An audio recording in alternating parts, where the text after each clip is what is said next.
नमस्कार. मल्हार टीव्हीच्या सकाळच्या बातमीपत्रामध्ये आपलं स्वागत. गेल्या अनेक महिन्यांपासून उरण शहरातील सीसीटीव्ही बंद असून येत्या काही दिवसातच उरणकरांच्या सुरक्षेसाठी महत्त्वाच्या 34 ठिकाणी 100 सीसीटीव्ही कॅमेरे बसवण्यात येणार आहेत. त्यामुळे पोलीस यंत्रणेला याचा फायदा होणार आहे. यासाठी उरण नगर परिषदेच्या माध्यमातून ही व्यवस्था करण्यात येणार आहे. जुलै महिन्याभरात उरण पनवेल या रहदारीच्या मार्गावर झालेल्या हत्याकांडानंतर उरणकरांच्या सुरक्षिततेचा प्रश्न ऐरणीवर आला होता. तर मागील अनेक महिन्यांपासून शहर आणि परिसरातील सीसीटीव्ही बंद असल्याचे समोर आल्याने उरणमधील महिला आणि रहिवाशांच्या सुरक्षेचा प्रश्न निर्माण झाला होता. मुंबई आणि उरण तालुक्याला जोडणाऱ्या अटल सेतू आणि रेल्वे सेवेमुळे हे अंतर अवघ्या 30 ते 40 मिनिटांवर आले आहे. त्यातच उरण तालुक्यातील वाढते व्यवसाय, कंटेनर यार्ड्स आणि बंदर यामुळे हजारो रहिवासी हे दररोज ये-जा करत आहेत. त्यामुळे उरण परिसरातील बदलती रहिवाशी संख्या वाढली असून गेल्या काही महिन्यांपासून गुन्हेगारीमध्ये देखील वाढ झाली आहे. बाजारात होणारी गर्दी, शाळा, महाविद्यालय परिसरात घडणाऱ्या घटनांवर नजर ठेवण्यासाठी या सीसीटीव्हीचा उपयोग होणार आहे.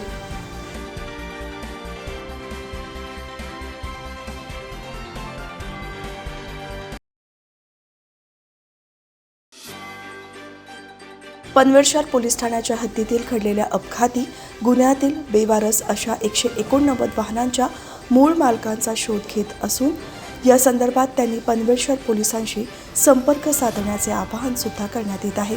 त्यामध्ये प्रामुख्याने दुचाकी 123 वाहने, 4 चाकी 51 वाहने, 3 व्हीलर 14, अवजड वाहने 1 अशी एकूण 189 वाहने अनेक वर्षांपासून पडून आहेत. त्यामुळे आरोग्याचा धोका निर्माण होण्याची शक्यता नाकारता येत नाही. म्हणून बेवारस वाहने ज्या मालकांची आहेत त्यांनी आपल्या वाहनांची कागदपत्रे दाखवून 7 दिवसाच्या आत घेऊन जावेत, अन्यथा पोलिसांकडून त्या वाहनाबाबतची कायदेशीर प्रक्रिया पूर्ण करण्यात येईल असे आवाहन पनवेल शहर पोलीस ठाण्याचे वरिष्ठ पोलीस निरीक्षक नितीन ठाकरे यांनी केले आहे.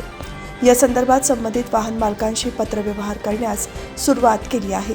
तरी वाहन मालकांनी सहकार्य करावे असे आवाहन सुद्धा केले आहे. दीपावली सणाला थोडेच दिवस शिल्लक राहिल्याने या सणाला लागणाऱ्या वस्तू बनवण्याचे काम दरवर्षाप्रमाणे यंदाही उरण शहरातील उरण नगर परिषद हद्दीतील बोरी नाका स्वातंत्र्य सैनिक दत्ता रहाळकर मैदानाजवळ असलेल्या स्वामी ब्रह्मानंद प्रतिष्ठानतर्फे चालवत असलेल्या सीबट स्वीकार विशेष मुलांच्या शाळेतील विद्यार्थ्यांनी पणत्या बनवल्या आहेत. या पणत्या 20 ते 100 रुपये 2 नग दराने विकल्या जात आहेत. सुगंधी उटणे 5 ग्रॅम 15 रुपये पाकिट अशा दराने विकल्या जात आहेत. शाळेतील विद्यार्थी दरवर्षी राख्या, पणत्या, तोरण, पाकिट, आहेर पाकिट, कागदी पिशव्या बनवतात. विशेष मुलांनी तयार केलेल्या वस्तूंना saint Mary ONGC, UES, the nurturing root, DP world company यांच्याकडून मागणी असते. या उपक्रमासाठी शाळेच्या सुपरवायझर माधुरी उपाध्ये, पल्लवी परदेशी, मानसी पांचाळ, राकेश म्हात्रे, प्रशांत कदम कलागुणांना मिळतोय.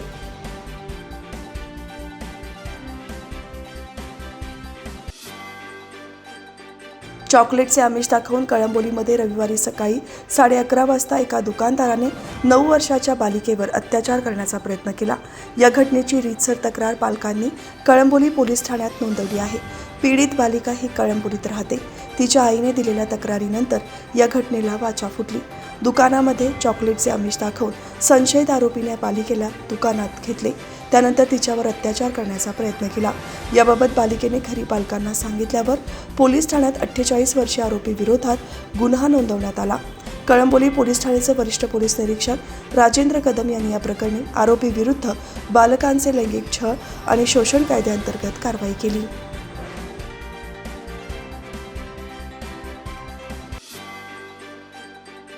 भारतीय रेल्वे प्रशासनात कारकून या पदावर नोकरी लावण्याच्या बहाण्याने तब्बल 20 जणांना गंडा घातल्याची घटना खारघर पोलीस ठाण्यात नोंदवण्यात आली आहे. या प्रकरणी खारघर पोलिसांनी 6 जणांविरोधात फसवणुकीचा गुन्हा नोंदवला असून सध्या हा भामटा फरार आहे. खारघरमध्ये राहणाऱ्या संबंधित भामट्याने 2 वर्षांपूर्वी कबड्डी शिकवण्याच्या निमित्ताने सुशिक्षित आणि क्रीडा क्षेत्रातील तरुणांच्या पालकांना गाठले. त्यांचा विश्वास संपादन केला आणि रेल्वेत कारकून म्हणून नोकरीला लावतो असे भासवले. त्यासाठी प्रत्येक उमेदवाराने 10 लाख रुपये द्यावे लागतील असेही सांगितले. लगेच नोकरी लागेल या अपेक्षेने पालकांनी संबंधित 43 वर्षीय भामट्याला विश्वासात ठेवला. त्यानंतर या भामट्याने पालकांचा विश्वास दृढ होण्यासाठी रविवारी सुट्टीच्या दिवशी मुंबई चर्चगेट येथे रेल्वेच्या कार्यालयात पालकांच्या भेटीगाठी घेतल्या. रेल्वे कार्यालयातच भेट झाल्याने हा भामटा नोकरी लावेलच असा विश्वास पालकांना वाटल्याने त्यांनी भामट्याने दिलेल्या बँक खात्यावर आणि रोख रक्कम या भामट्याला दिली. त्यानंतर या भामट्याने काम करण्यास टाळाटाळ करत लागला. त्यामुळे पालकांना त्याचा संशय आला. त्यामुळे त्यांनी त्याच्याकडे दिलेले पैसे मागायला सुरुवात केली. मात्र पैसे परत मिळत नसल्याचे समजताच पालकांनी पोलिसांमध्ये तक्रार दाखल केली.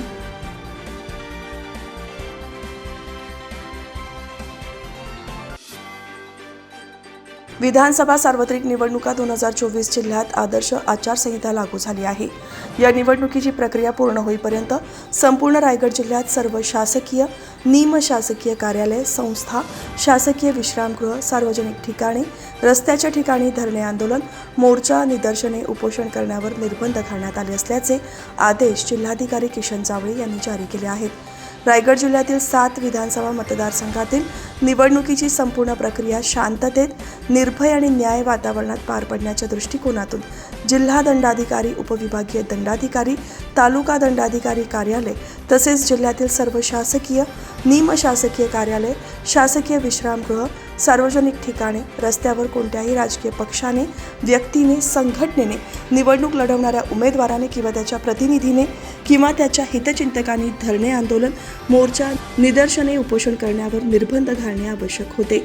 तसेच सर्व संबंधितांना नोटीस देऊन त्यांचे म्हणणे ऐकून घेणे सद्यस्थितीत शक्य नसल्याने जिल्हाधिकारी तथा जिल्हा दंडाधिकारी एकतर्फी आदेश काढणे आवश्यक असल्याची खात्री करून घेतली आहे. जिल्हा दंडाधिकारी रायगड यांनी भारतीय नागरिक सुरक्षा संहिता 2023 चे कलम 163 अन्वये प्रदान करण्यात आलेल्या शक्तीचा वापर करून निर्बंध आदेश जारी केले आहेत.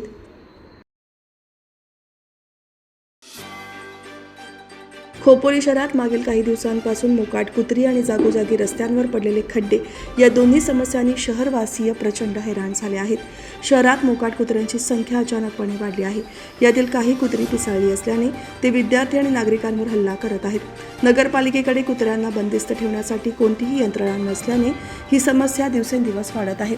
6 ऑक्टोबरपासून 1 आठवडा शहरातील प्राणी मित्र आणि सामाजिक संस्थेच्या माध्यमातून मोकाट कुत्र्यांना अँटी रेबीज लसीकरण करण्याची मोठी मोहीम राबवण्यात आली. मात्र याबाबत प्रशासनातर्फे ठोस उपाययोजनेची मागणी होत आहे. दुसरी समस्या जागोजागी रस्त्यांवर पडलेले खड्डे. या खड्ड्यांमुळे शहरात विविध ठिकाणी अपघात घडत आहेत. खड्ड्यांमध्ये दुचाकी आपटल्याने अनेक नागरिकांना पाठीची दुखापत होऊन वेगवेगळ्या समस्येला सामोरे जावे लागत आहे. शहरातील आपत्कालीन मदतीसाठी सक्रिय ग्रुप आणि अन्य काही सामाजिक संस्था आपापल्या स्तरावर समस्यांचा पाठपुरावा करत आहेत.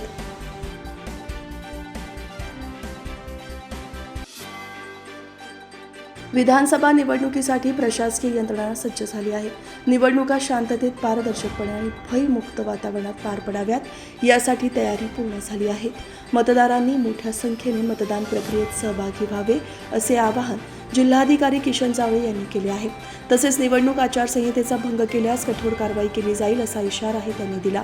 यावेळी जिल्हा पोलीस अधीक्षक सोमनाथ खारगे, अप्पर जिल्हाधिकारी सुनील थोरवे, निवासी उपजिल्हाधिकारी संदेश शिर्के, उपजिल्हाधिकारी नितीन वाघमारे उपस्थित होते.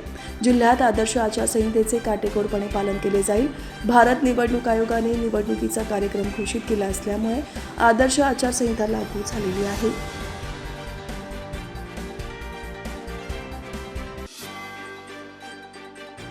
सदाबहार दोस्ती ग्रुप प्रतिष्ठान उरण यांच्या श्रमदान शिबिरातून मे ते जूनमध्ये पिरकोन काशे डोंगरावर वृक्षारोपण केलेल्या 65 झाडांची रिंगण पद्धतीने हाताच्या आणि नंतर ग्रास कटरच्या सहाय्याने भविष्यात लागणाऱ्या वणव्यापासून सुरक्षितता करून ठेवण्यात आली आहे. सार्डे विकास मंच आणि कोमनादेवी ऑक्सिजन पार्कचे अध्यक्ष नागेंद्र म्हात्रे यांच्या मार्गदर्शनाखाली श्रमदान शिबिरातून वृक्ष संवर्धन करण्यात आले. यावेळी मनोज जोशी, तुकाराम गावण, संतोष जोशी, सचिन पाटील, हरिश्चंद्र म्हात्रे, विजय गावण, अरुण म्हात्रे, कामेश्वर म्हात्रे, जितेंद्र म्हात्रे, कैलास पाटील, निहार म्हात्रे, सुभाष गावण, जय जनार्दन क्रिएशन संस्था यांचे अध्यक्ष धनंजय म्हात्रे सर आणि सर्व सभासदांनी या श्रमदानात सहभाग घेतला.